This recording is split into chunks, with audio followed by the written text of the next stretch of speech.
Բարև ձեզ, այսօր մեր տաղավարում է պատմաբան քաղաքագետ Արմեն Այվազյանը։ Պարոն Այվազյան, բարև ձեզ, շնորհակալ եմ մեր հրավերը ընդունելու համար։ Ես էլ եմ շնորհակալ հրավերի համար։ Պարոն Այվազյան, խոսենք Իրանի վերջին զարգացումների մասին եւ փաստորեն հրադադարի որոշում է կայացվել երկկողմանի եւ Իրանը իր 10 կետանոց պահանջներն է ներկայացրել։ Հիմա հասկանանք այդ պահանջները, որոնք դրվելու են այսուհետ բանակցությունների սեղանին, սկսվելու է առաջիկայում բանակցությունները, ինչ է լինելու այդ կետերի հետ կապված, արդյոք այդ կետերը ամբողջովին կընդունվեն Միացյալ Նահանգների Իսրայելի կողմից, թե սա նշանակում է, որ դեռևս ժամանակավոր է այս հրադադարը եւ կողմերը իրենց նպատակներին լիովին չեն հասել եւ ինչ որ պահի կարող են նորից պատերազմ բռնկվել։ Այո, հրադադարը ընդամենը 2 շաբաթով է կնքված եւ սա չի նշանակում պատերազմի ավարտ։ Իրանը ներկայացրել է իր 10 կետերը, իր պահանջների փաթեթը, Միացյալ Նահանգները ներկայացրել է իր 15 կետը, պահանջները, որոնք Իրանը իրականում վաղուց էր Միացյալ Նահանգները դա ներկայացրել, Իրանը մերժել էր, սկզբունքորեն մերժել էր այդ կետերը, որովհետև այդ կետերը նշանակելու էին Իրանի կապիտուլացիա, բացի այդ կապիտուլացիա, Իրանը պետք է հրաժարվեր իր միջուկային ծրագրից, փաստորեն իր բալիստիկ հրթիռները արտադրելու եւ զարգացնելու ծրագրից, պետք է հրաժարվեր իր տարածաշրջանային դաշնակիցներին աջակցելու իր մտադրություններից եւ իրական աջակցությունից, փաստորեն Հորմուզի նեղուցը ամենակարևորը պետք է բացեր, այսպես ասած ազատ նավարկության համար եւ Իրանը բացահայտորեն այդ բոլորը մերժել է, ես հիմնականները նշեցի, այնտեղ մի քիչ ավելի շատ է, այսպես մանրամասնաց է, թե օրինակ միջուկային ծրագիրը ինչպես եւ այլ եւ այլ։ Սա մերժել էր։ Թրամփը իր պատասխանի մեջ փաստորեն ընդունում է, որ նա որպես հիմք է, այսպես վերցրել Իրանի 10 կետանոց ծրագիրը։ Որպես բանակցությունների։ Այո, որտեղ պարզ է, որ բանակցելու են Իրանի, հիմնականում Իրանի այդ 10 կետերի շուրջը, իհարկե որոշ կետեր Միացյալ Նահանգների ծրագրից էլ կան։ Այստեղ մի բան շեշտեմ, որ շատ կարևոր է, եւ որ Իսրայելում սա առաջացրել է մեծ դժգոհություն, հիասթափություն, ինչպես ուզում եք անվանել, աղետ են որակել անգամ։ Այո, այս բանակցություններին Իսրայելը չի մասնակցել։ Առհասարակ, այսինքն Միացյալ Նահանգները Իրանի հետ է բանակցել, այսպես որոշել է։ Իհարկե մի բան էլ ասեմ, ընդհանրապես մեզանում եւ աշխարհում ընդունված է Իսրայելին եւ Միացյալ Նահանգներին տարանջատել միշտ, որ սա իր նպատակներն ունի, նա իր նպատակներն ունի։ Սա որոշ առումով ճիշտ է, բայց ճիշտ է այնքանով, որ Միացյալ Նահանգները լինելով գերտերություն, ինքը կարող է Իսրայելի շահերը պարզապես մի կողմ նետել եւ անել այնպես, ինչպես իրեն է հարմար։ Բայց ուրեմն պետք է հաշվի առնել, որ Իսրայելը թեև այսպես միշտ ինքն իրեն ցույց է տալիս իբրև ինքնուրույն խաղացող, այնքան էլ այդպես չէ, Իսրայելը չի կարող ինքնուրույնաբար պատերազմ վարել Իրանի դեմ, դա բացառված է, որովհետև ամեն ինչում կախված է Միացյալ Նահանգներից եւ զենքի արտադրության հարցերում եւ այդ տարբեր տեսակի ուրեմն հակահրթիռային պաշտպանության հարցերում, հետախուզության հարցերում, օրինակ Իսրայելը ասում են ռմբակոծում է Իրանը, չէ՞, ո՞նց է ռմբակոծում, տարածությունը այնպիսին է, որ Իսրայելի ունեցած ռազմական օդանավերը, ինքնաթիռները չեն կարող թռնել մինչև Իրան, ռմբակոծել եւ հետ վերադառնալ։ Նրանք օգտվում են այն վառելիքատար այն ինքնաթիռներից, նավթատար ինքնաթիռներից, որ օդում վերալիցքավորում են Իսրայելի ինքնաթիռները, ինչպես նաեւ Միացյալ Նահանգների ինքնաթիռները, չհաշված ստրատեգիական ռմբակոծիչներին, B1, B2, B52-ներին, որոնք գալիս են Միացյալ Նահանգներից կամ Եվրոպայից։ Սրանք չհաշված մյուս բոլոր ինքնաթիռները հասնելու համար Իրանի ափերի մոտ, սահմանների մոտ, պետք է օդում վերալիցքավորվեն, թե չէ իրենց այդ գալու վառելիքը չի, իսկ ով է տրամադրում այդ վերալիցքավորող վառելիքատար ինքնաթիռները, հիմնականում Միացյալ Նահանգները, Իսրայելն էլ ունի մի քանի հատ ունի, բայց դրանցով չի կարող օրական այդքան թռիչքներ կատարել։ Միացյալ Նահանգները ունի դրանցից, ես մեկ օրինակ եմ ընդհանրապես վերում, չասելով, որ նույնիսկ Գազայում պատերազմ վարելու համար Միացյալ Նահանգներից էին գալիս այդ ռումբերը, հրթիռները, ամեն ինչը գալիս էր Միացյալ Նահանգներից, եւ եթե հանգարց կտրվեր այդ հոսքը, այդ աջակցությունը, նույնիսկ Գազայում չէր կարող իրականացնել այնինչ իրականացրել է, թեև չի հասել վերջնական հաղթանակի։ Նույնիսկ Գազայում, ուր մնաց, Գազան մի փոքրիկ տարածք է, գիտեք, մի 2 տասնյակ կիլոմետր երկարությունն է, մի քիչ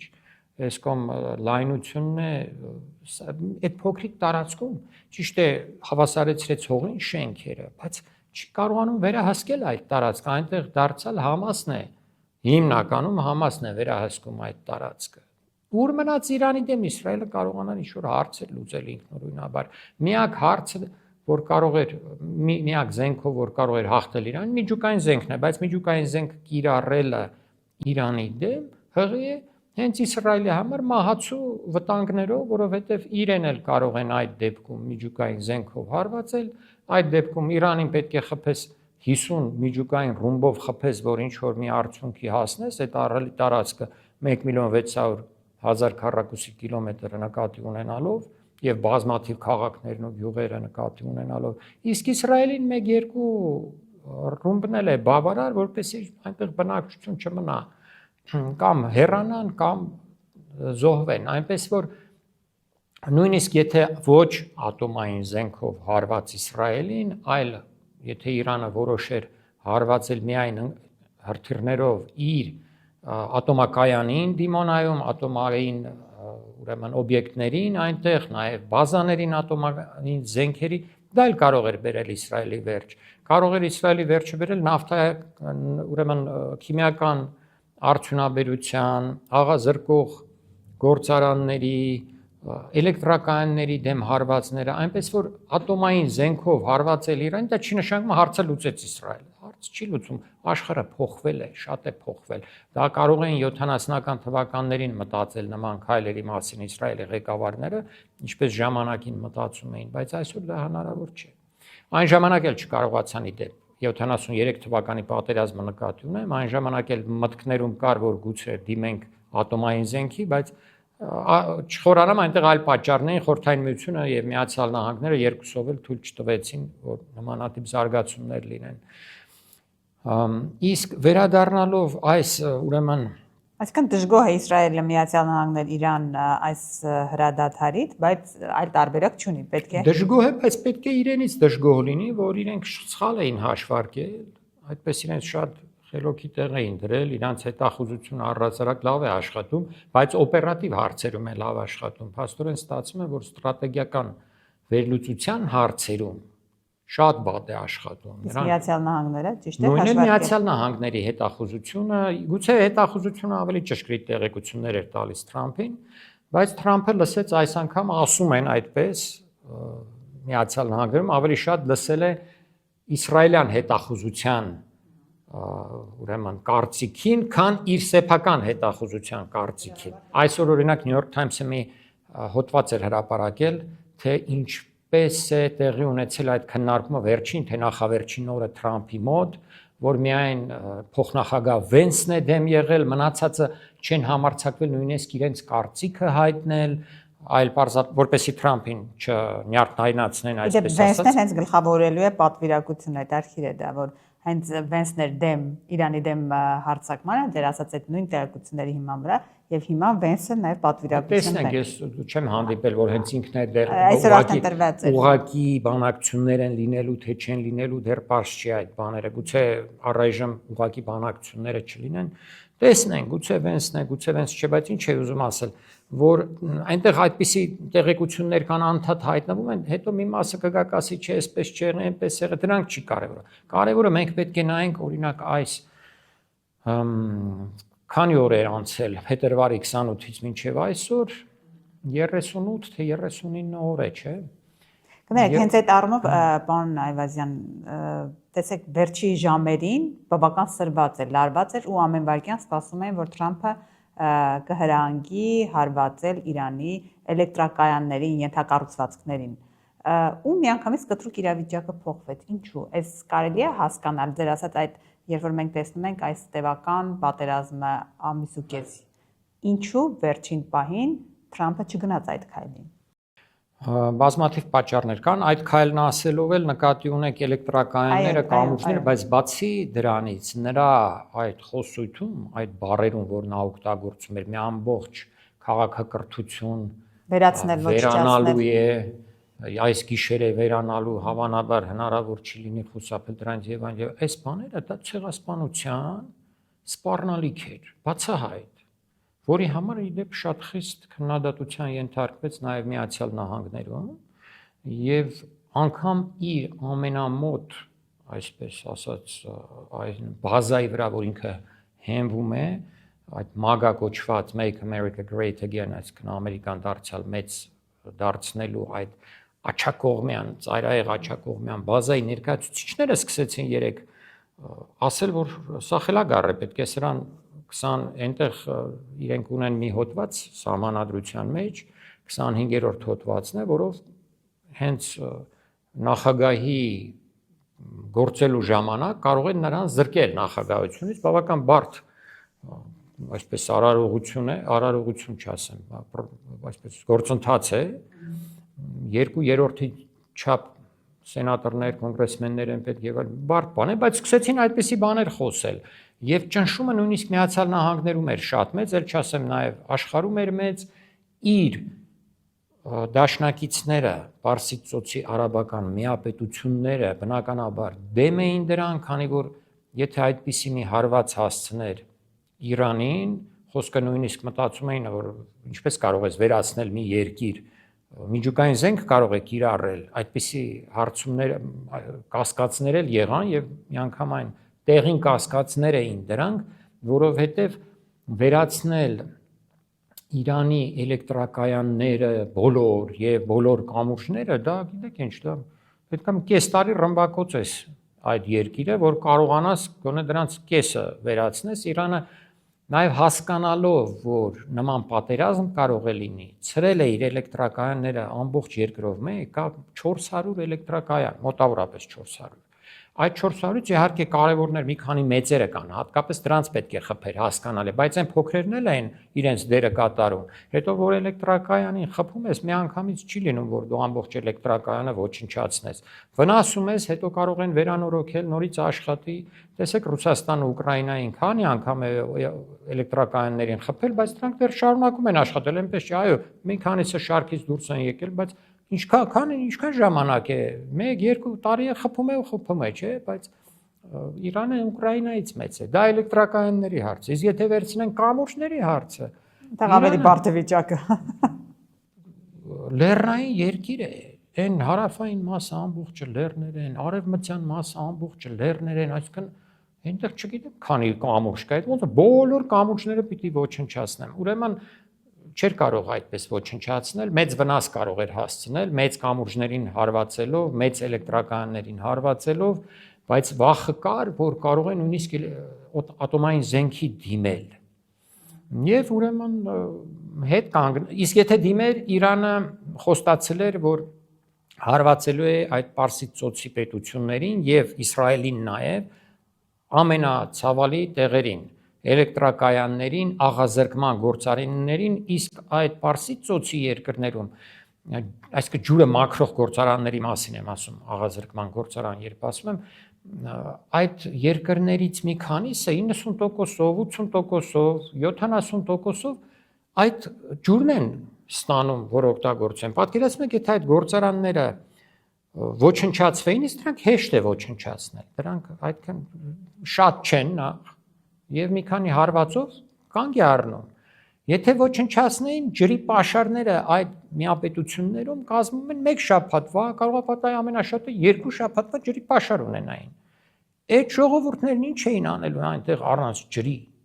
Այն դուրս էին գալու։ Ով ինչով կարողանալու էր այդտեղից փախնելու էր։ Մեկը ոդկով, մեկը մեքենայով, մյուսը, չգիտեմ, ուխտով, ինչով պատահի փախնելու էին այնտեղից։ Եվ ստեղծվելու էր մի ահռելի միջազգային ճգնաժամ, նաև տնտեսական ճգնաժամ, քանի որ երբ ասում են Հորմուզի նեղուցը բացենք, ինչու են ասում Հորմուզի նեղուցը բացենք, որպեսզի նավթը եւ գազը հոսեն, եւ նաև պարարտանյութերը, որ աշխարհի 1/3-ն է պարարտանյութերի արտադրության այդտեղից գալիս, կամ այն նյութերի, որոնց միջոցով պարարտանյութերն է ստեղծում, ազոտն է, ամիակն է եւ այլն։ Էլ իմաստ չէր ունենա Հորմուզի նեղուցը բաց է, փակ է, որովհետեւ ոչնչացվելու էին նավթարդյունաբերության եւ նավթամշակման բոլոր գործարանները, այդ ժողովուրդներն էին փախնելու, այդ ժողովուրդների մի մասը այնտեղ որ ապրում է։ Այդ պետություններում բնակչությունը մեծավ մասամբ այդ պետությունների մեծ մասը, երկրորդ բնակչությունը միգրանտներ են, հատկապես Հնդկաստան, Պակիստան, Ֆիլիպիններ, Բանգլադեշ, այս պետություններից հատկապես այնտեղից, բայց նաև ուրիշ տեղերից։ Դրանք առաջին հերթին էին հեռանալու, աշխատուժ չէր լինելու, բայց տեղական բնակչությունն էլ էր հեռանալու։ Հասկանում եք, այնպես որ այս ամեն ինչի հետ է պահել իհարկե Թրամփին եւ նրա վարչակազմին դիմելու այդպիսի ցեղասպանական հարվածի իրականացման։ Եվ հետո այստեղ ամենակարևորը ինչին հասավ Միացյալ Նահանգները այս 38 մոտ 40 ոնց որ դեռ չկա, ասենք, հա, մոտ 40 օրվա ընթացքում ինչին հասավ, ինչին կարողացավ հասնել սրանից հետո ինչ է լինելու։ Իր դրած նպատակները որոնք էին։ Օրինակ, իր դրած նպատակներից մեկն էր ոչնչացնել միջուկային ծրագիրը Իրանի։ Դա չի կարողացել ոչնչացնել, որովհետև միջուկային ծրագիրը գլխների մեջ է մարդկանց, արդեն կան մասնագետներ, ունեն այդ ամեն ինչը եւ կարող են նորից վերսկսել այդ ամեն ինչը։ Ոչնչացնել կամ խլել Իրանից հատուկ ջոկատայիններ ուղարկելով, թե չգիտեմ, այլ կերպով այն հարստացված ուրանի պաշարները մոտավորապես 400 կիլոգրամ հարստացված ուրանի պաշարի մասին է խոսքը, որով տարբեր գիտնականներ ասում են կարելի է ստեղծել 8-ից մինչև 11 ատոմային ռումբ, եթե ցանկությունը լինի, եթե նպատակը դնի Իրանը։ Դա անել, դա էլ չեն կարողացել անել։ Ոչնչացնել Իրանի բալիստիկ հրթիռների եւ ծրագիրը եւ այդ հրթիռների կայանքները, ինչպես իրենք էին ասում, պատերազմից մի քանի օր հետո պատերազմից Իսրայելն ասեց մնացել է 12 կայանք։ Ես ասացի, արդար չի կարելի, հետո զարմանալի է, գիտեք, պետական ամենաբարձր մակարդակով էին հնչում նման հայտարարություններ։ Դա նշանակում է, որ իրենց պետության վերևում շատ վատ է աշխատում արդեն տեղեկատվական պատերազմ էր պարզապես իմաստ չուներ, որովհետև պարզել որ այդպես չէ, ուրեմն հետախուզությունն է վատ աշխատում, վերլուծությունն է վատ աշխատում, այդ ղեկավարներն են հիմարացել, հասկանում եք, դա էլ կար, որովհետև չլինելով մասնագետ շատերը, այդ թվում ես ասում ենք, սա ինչ է, հենց այդ նորը ես ասացի, սա ինչ հիմար հայտարարություն, ինչ չի նշանակում 12 կայանք, եթե այդ կայանքների մեծ մասը գետնի տակ է, այնտեղ հրթիռային բազաներ, հրթիռային քաղաքներ են ստեղծված, քաղաքներ այսպես պայմանական անուն է դրա։ Դա էլ չստացվեց։ Դա էլ չստացվեց։ Դրա փոխարեն եկավ, ուրեմն հա, մյուս նպատակներ դրդել ժողովրդին, այն դժգոհ բնակչության հատվածին դրդել, որպեսզի դրանք ոտքի կանգնեն եւ ուրեմն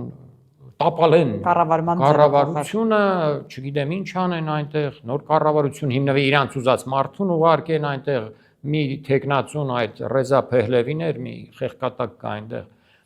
Դրան ուղարկեն նախկին շահի տղայի մասին է խոսքը, որ կյանքում համարյա Իրանում չի ապրել, շատ քիչ մանկության տարիներին է, հաշիվ չի։ Սա չհաջողվեց։ Մյուս նպատակներ էթնիկ փոքրամասնություններին դրդել ապստամբության,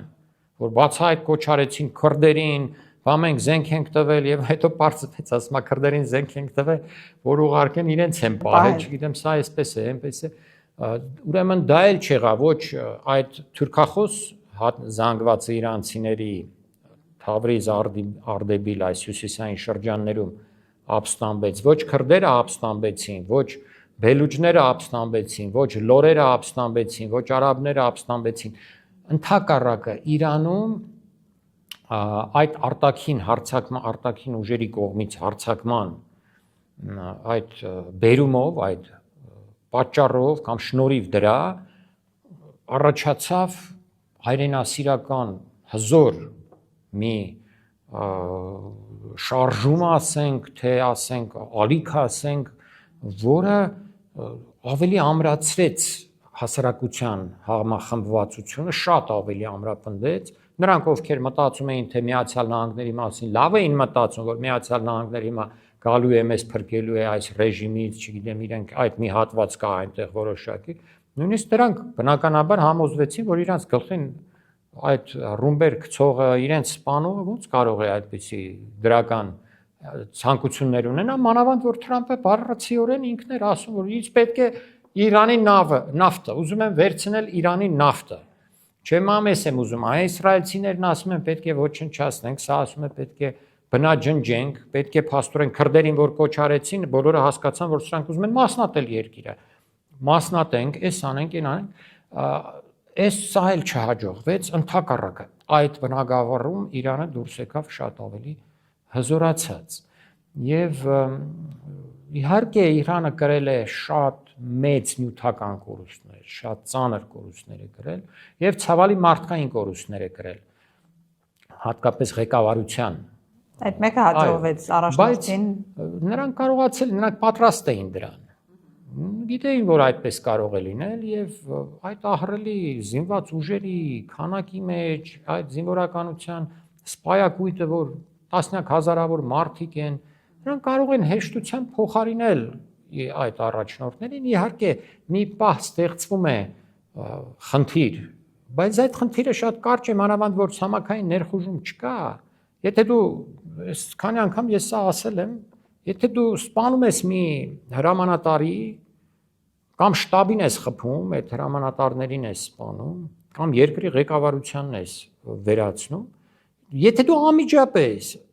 այդ 10 ժամվա, 5 ժամվա, 4 ժամվա ընթացքում չհարցակվեցիր ցամաքային ինչ-որ բան, քանի դեռ այնտեղ խոճապ է, քանի դեռ այնտեղ գուցե ոչ թե խոճապ է, այլ չեն կարողանում կապ հաստատել իրար հետ, այսպես դու արդեն ուշացար այդ վերացումները, այդ սպանությունները, դրանք էական ազդեցություն չեն ունենում պատերազմի ընթացքի վրա, հասկանում եք, այնինչ նրանք դա փորձում էին ներկայացնել հոգեբանորեն, ահա, այս սրան էլ սպանեցինք, նրան էլ սպան, հետո ինչ, փոխարինողը գալիս է եւ շատ հնարավոր է այդ փոխարինողը լինի ավելի տաղանդավոր, ինչպես շատ է լինում իդեպ բանակներում։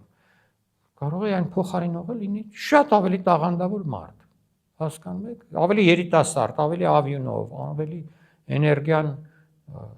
ավելի շատ։ Եթե ամփոփ ասենք, պարոն Այվազյան, այս փուլում Իրանը ինչպես դուրս եկավ պատերազմից, ինչ վիճակում է, արդյոք ինքը պատրաստ է, որովհետև արդեն կա հայտարարություն եւ երկկողմանի ընդունում են, որ փոխհատուցում լինելու է եւ Իրանը վերականգնելու է իր կորուստները։ Փոխհատուցում այդպես չկա, որ Միացյալ Նահանգները փոխհատուցելու են այդպես։ Չէ, պարզապես հայտարարություն եղավ, եւ իրենք ասում են, մենք պետք է հաստատենք Հորմուզի նեղուցի վրա վերահսկողություն։ Եվ турք գանձենք բոլոր նավթատար նավերից։ Օմանի հետ միասին, քանի որ Հորմուզի նեղուցի հակառակ ափը դա Օմանն է։ Օմանի հետ լավ հարաբերություններ ունի Իրանը։ Արդեն բանակցել են, ինչ որ հարցեր են իրար հետ կարգավորում, թե ինչպես պետք է այդ турքերը հավաքեն եւ այլն։ Սրա դեմ է իհարկե Միացյալ Նահանգները, Իսրայելը եւ այլն, բայց Իրանը կարծում եմ կպարտադրի, քանի որ այդ ռեպարացիաները, որ նրանցից պահանջում են, նրանք չեն տալու այդ ռեպարացիաները։ Սա էլ պետք է ասի, քանի որ դուք ինձ այսքան վնաս եք հասցրել, Իրանը պիտի ասի, ուրեմն ես պետք է ստանամ այս ամեն ինչը։ Այդ ինչպես է նեղուցի այս բանով Սուեցի նեղուցով անցնելիս турք վճարում են, իսկ այստեղ չեն վճարում։ Պանամայի նեղուցով անցնելիս վճարում են, այստեղ չեն վճարում։ Այնպես որ սա մի նոր հզոր զենք ընկավ Իրանի ձեռքը, որը ես կարծում եմ նա բաց չի թողնի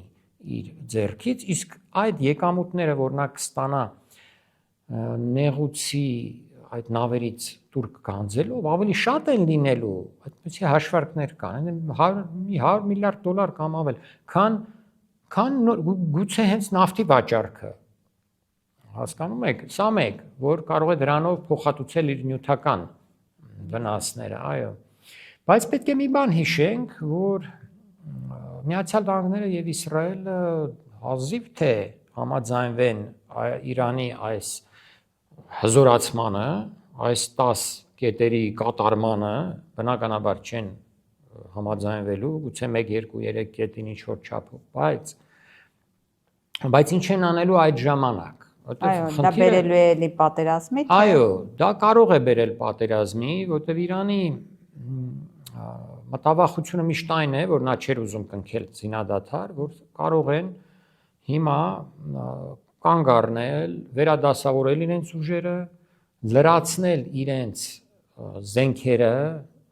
հատկապես հրթիռները եւ հակաօդային պաշտպանության ու հակահրթիռային պաշտպանության հրթիռները, որոնք սպառված են, գրեթե սպառված են, հատկապես Իսրայելում։ Եվ հիմա մենք տեսնում ենք, այս վերջին օրերին արդեն իրանական հրթիռները գալիս են, երբեմն ոչ մի հակահրթիռ չի թռնում դիմավորելու նրան, կամ որ թռնում էլ չի կարողանում խոցել, որովհետև նաև արդեն սկսել են օգտագործել ըստ երևույթին ավելի հին տեսակի հակահրթիռներ, այնտեղ Patriot-ների հին տեսակ կա, Patriot 2, PAC 2, Patriot 3-ները կարծես թե սպառվել են արդեն, որովհետև դրանց արտադրությունը սահմանափակ է։ Հիմա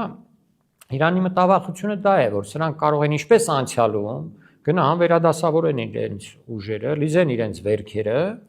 եւ նորից հարձակվեն։ Դրա համար նաեւ չեմ կարծում, թե Իրանը հետ կանգնի իր պահանջներից, եթե տեսնի չեն կատարում այդ պահանջները, ավելի լավ է իրեն շարունակվի պատերազմը, հասնի ինչ-որ մի կետի, որովհետեւ եթե այսպես գնաց, ոչ իսկ նա ինչ է պահանջում նաեւ պատժամիջոցների վերացում։ Բոլոր տեսակի պատժամիջոցներ, 1000 տեսակ պատժամիջոց կա Իրանի վրա։ Բոլոր կողմերից։ Եվ ամերիկյան, եւ միջազգային, եւ ՄԱԳԱՏ-ի այդ ատոմային միջազգային ընկերության, եւ ՄԱԿ-ի անվտանգության խորհրդի, հետո կան առաջնային, երկրորդական սահմանափակումներ, պատժամիջոցներ եւ դրանք ասում եմ բոլորը պիտի վերացնես։ Եթե չվերացնես, ինչ իմաստ ունի։ Ես հիմա մնամ դարձյալ այսպես մեկուսացված, դու գնաս ուժերդ վերադասավորես, հավաքես զենքերդ նորից կասելի հարձակվես ինձ վրա։ Այստեղ տեսեք Պակիստանը հայտարարեց, Պակիստանն էր միջնորդել այս զինադադարի համար, թեև այսօր տեղեկություններ հայտնվեցին, որ ետնաբեմային մասնակցություն է ունեցել Չինաստանը, որը Պակիստանի ամենամերձավոր դաշնակիցն է ի դեպ։ Ուրեմն Պակիստանը երբ հայտարարեց, որ զինադադար է կնքվել, ասաց, որ զինադադարը կնքվել է նաև Լիբանանի, այո, չհարձակման հետ կապված վերաբերյալ, ներառել է Լիբանանը նաև։ Բայց Իսրայելի ղեկավարն ասաց չէ։ Նեթանյահուն հայտարարեց, ասաց, ոչ Լիբանանը մտցված չէ այդ զինադադարի մեջ։ Կետերի մեջ։ Կետերի մեջ, այո, բայց հիմա փաստորեն Իրանին ասել են, թե մտցված է, իսկ Իրանը չի կարող թողնել Հեզբոլահին մենակ, որովհետև Հեզբոլահը իր համար չափազանց թանկարժեք անգին մի դաշնակից է, որը կարողանում է գետնի վրա արդեն ցամաքային կռիվներում մեծ կորուստներ պատճառել Իսրայելին։ Այս վերջին կռիվներում, այս վերջին շաբաթներում 100-ից ավել տանկ է խոցվել, տարբեր թվեր են ասում, տանկ, զինատեխնիկա, զրահամեքենաներ, կենթանի ուժ եւ այլն։ Դա Իրանը չի կարող ինքը անել, որովհետեւ չունի շփումը անմիջական իսրայելյան զորքերին։ Հեզբոլահը կարող է անել։ Հետո Հեզբոլահը, որ մտավ պատերազմի մեջ, հայտարարեց, ասաց, ես մտնում եմ պատերազմի մեջ, սկզբից այդպես հայտարարեց, քանի որ սպանել են, այո, Ալի Խամենեին, Իրանի առաջնորդին, որը շիական աշխարհի առաջնորդներից ամենակարևորն է կամ ամենակարևորներից այն 1-2-ից երկրորդ մեկն է, մյուսն էլ Իրաքում Այաթոլլա Սիստանին է։ Ուրեմն այդ բանով մտավ։ Հիմա Իրանը չի կարող հենց այնպես թույլ տալ, որ նաև եւ պրագմատիկ հաշվարկներից ելնելով, որտեղ հիմա եթե ինքը դուրս եկավ պատերազմի միջից, Հեզբոլահին ջարդեցին այնտեղ, Հետո հարձակվեցին Իրանի վրա, իր համար դա բոլորովին ձեռնտու չի լինելու։ Կիսեն ջարդեն բոլորին։ Բայց պետք է կարծել, որ գուցե թե այս առաջիկա 1 շաբաթվա, 2 շաբաթվա ընթացքում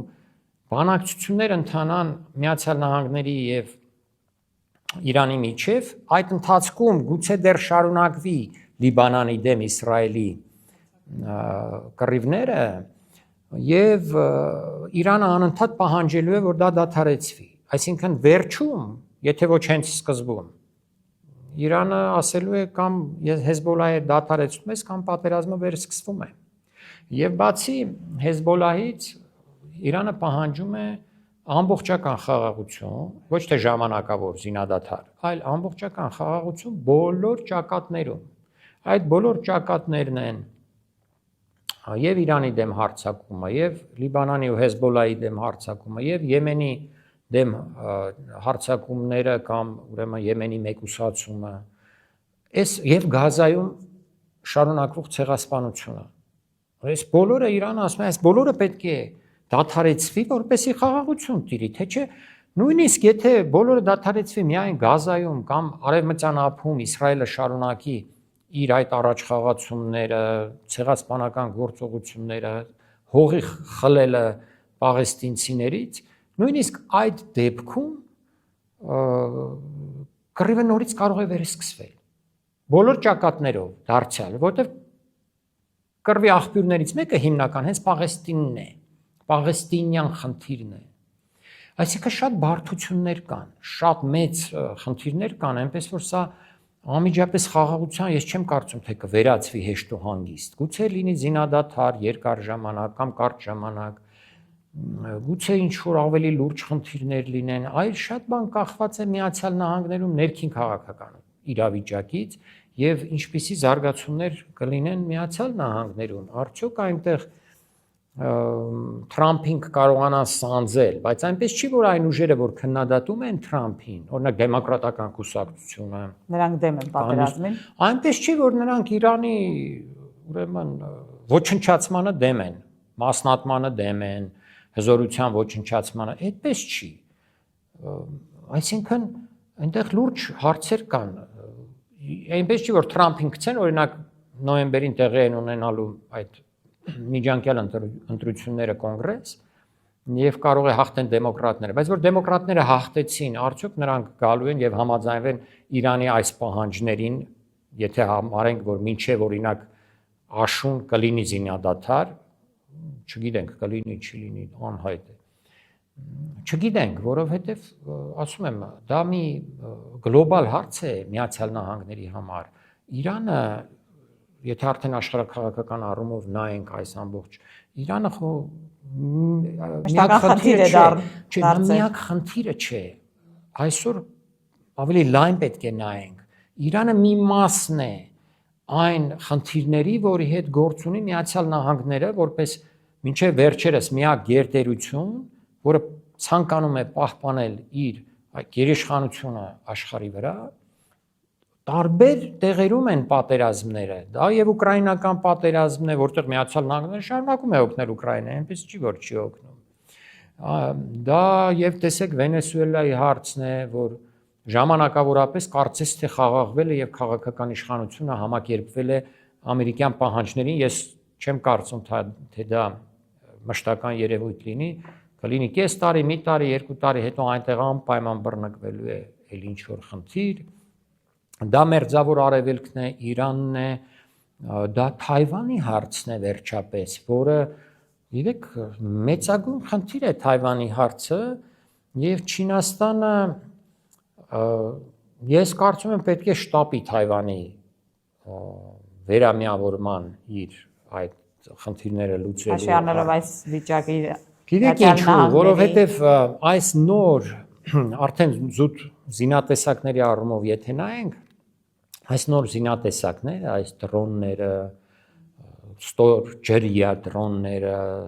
ուրեմն ԱԹՍ-ները, շատ արագ զարգացող զինտեխնիկա, այո, սրանք հնարավորություն կարող են ստեղծել Թայվանի համար արդյունավետորեն պաշտպանվել չինական ներխուժումից, որովհետև Չինաստանը, ես սա ճիշտն ասած ոչ միտեղ դեռ չեմ հանդիպել, մտածում էի գրել, ժամանակ չկար։ Չինաստանը պատրաստվել է Թայվանի գրավմանը հին պատերազմի կանոններով, այո, պատրաստել է հարյուրավոր նավեր, դեսանտային, ուրեմն նավեր են, հրթիռներ, այն եւ այլն, բայց այս նոր զինատեսակները կարող են շատ արագ Թայվանին հնարավորություն տալ, թույլ չտալ այդ ներխուժումը։ Դեսանտային նավերը կարող են չհասնել ուղղակի եւ վերջ։ Հենց այդ դրոնների եւ ստորջերյա դրոնների միջոցով, այսինքն մինչեւ Թայվանը այդ կարողանա վերազինվել այդ զենքերով բավարար չափով, Իրանը պետք է Չինաստանը պետք է փորձի այդ հարցը լուծել։ Իսկ դա նշանակում է առաջիկա 1 տարին, 1.5-2 տարի։ Տեսնենք, այո, իսկ Թայվանը եթե Չինաստանը կարողացավ գրավել, դա թվում է թե մեզ ասենք հիմա նայում ենք, ասում ենք նրա ուժը Չինաստանի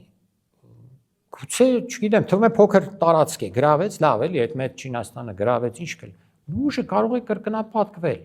Չինաստանի։ Ինչու՞։ Մի շարք խնդիրներ կան։ Մեկն այն է, որ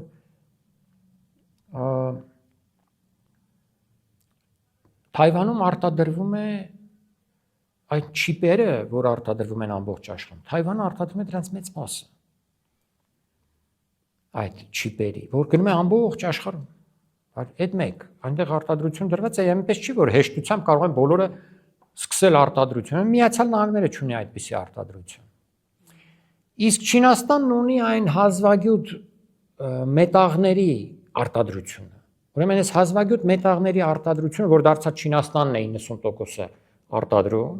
այնտեղ էլ Թայվանն է չիպերի, հիմա չեմ կարող ասել ճշգրիտ որ տոկոսը, բայց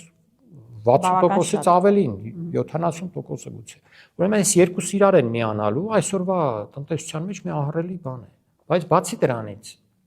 թիվն է ավելանալու, ռազմական իր հզորությունն է ավելանալու,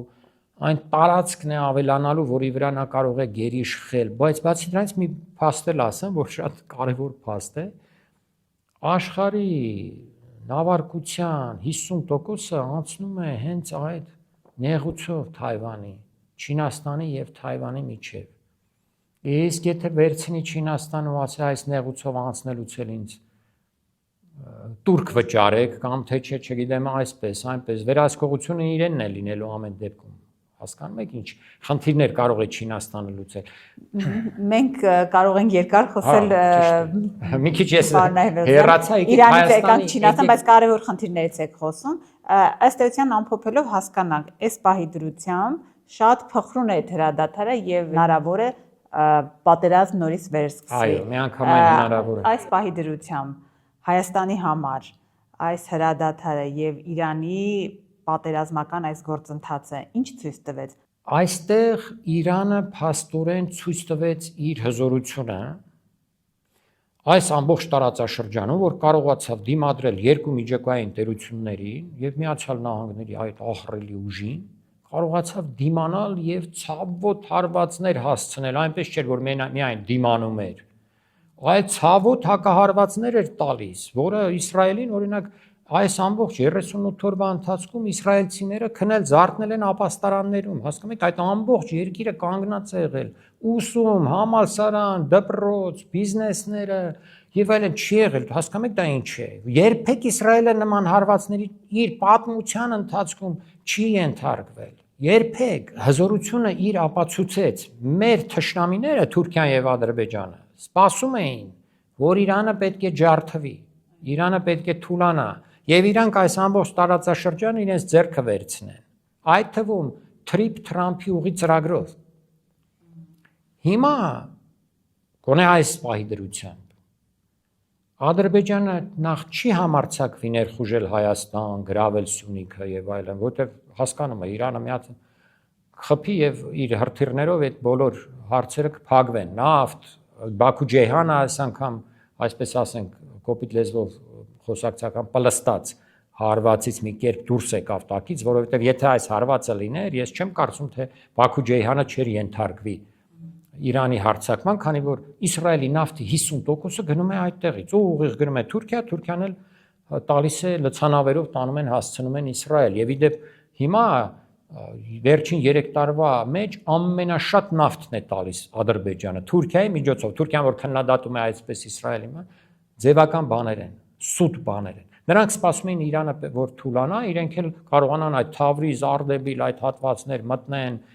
այնտեղ գրավեն, այս անեն, ասեն վերամիավորվեց Հարավային Ադրբեջանը, Հյուսիսային Ադրբեջանը։ Սա ուրեմն փակվում է այս հարցը։ Հայաստանի դեմ հարձակում չի կարող այս պահի դրությամբ լինել, քանի դեռ Իրանը այս հզորության մեջ է իր, եւ TRIP ծրագիրը չի կարող լինել։ Իրանի պահանջներից մեկը, որի մասին չխոսեցինք ընթացքում ամենակարևորը։ Կետերում չկա, բայց կարծում եք դա կլինի։ Տեսեք, պահանջներից մեկը ամերիկյան ռազմաբազաների վերացումն է տարածաշրջանից։ Իսկ TRIP-ը դիտարկում եք որպես ռազմաբազա TRIP-ը։ Իրականում այնտեղ գրված է այդ ծրագրի մեջ, որ պետք է իրավունք ունի այդ ընկերությունը ամերիկյան բերել այնտեղ իր զինված անձնակազմը։ Դա ի՞նչ է նշանակում։ 500 հոգի լինի, դա ռազմաբազա է։ Որտեղ այդ 500 հոգուն ամեն վայրկյան կարող են միանալ 5000-ը։ Դա է ռազմաբազան։ Հիմա որ Ռուսաստանը այստեղ ունի իր ռազմաբազաները, դրանք կարող են զսպել Թուրքիային, չեն կարող զսպել Թուրքիային։ Փոքրաթիվ 4-5 հազար մարդ է այնտեղ։ Բայց քանի որ ռազմաբազան կա, եւ եթե հարձակում է լինում ռազմաբազայի վրա, կարող է ամբողջ Ռուսաստանի հզորությունը դրան միանալ, դա է ռազմաբազայի իմաստը նաեւ։ Այո, ոչ թե հենց այն, որ այդ ռազմաբազան կարողանա զսպել այսօր թուրքական ահռելի երրորդ բանակը։ Այսինքն կարող ենք ասել TRIP-ի այդ գործընթացը կարող է ընդհանրապես իսպառ վերանալ։ Այո, այս պահի դրությամբ, քանի դեռ Իրանը կանգնած է իր ոտքերի վրա, TRIP-ի մասին խոսելը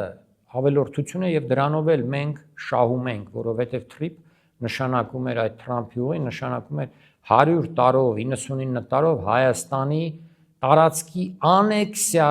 Միացյալ Նահանգների կողմից եւ դա այդ անեքսիայի ընթացքում էլ այնտեղ իրանք չես իմանում ինչ կսարքեին, թուրքեր կբերեին,